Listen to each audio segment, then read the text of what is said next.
Everything you wanted to know about a deload week, but were afraid to ask. I'm going to keep this short and sweet by my standards and just give you the main points. So a deload week is a week where you give your body a little bit of a break from your training. And this is a very good idea to implement, I say every 6 to 8 weeks of your training.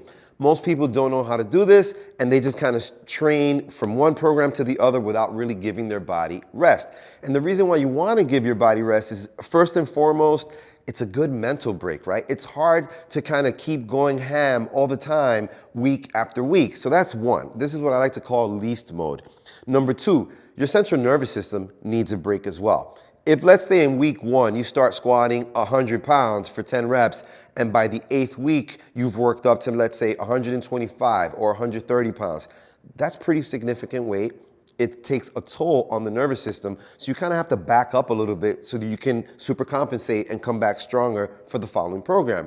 If you don't do that, you can still continue on the next program, start at a lower load, but your overall performance is going to be much lower than if you would take that deload week.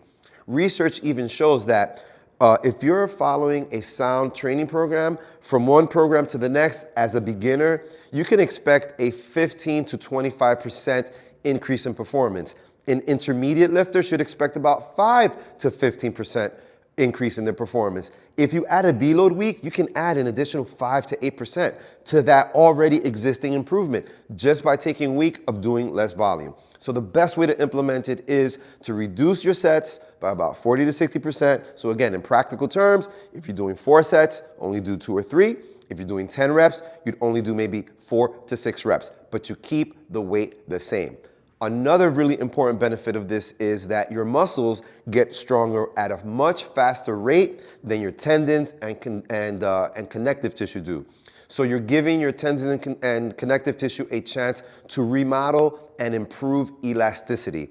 And then lastly, you give your muscles a chance to super compensate their glycogen. So inside your muscles, you have stored sugar, stored carbohydrates, that's called glycogen. So by taking that deload week, all the food that you're eating will now supercharge those muscles and super load them with glycogen. So that'll also translate to better performance in your following program.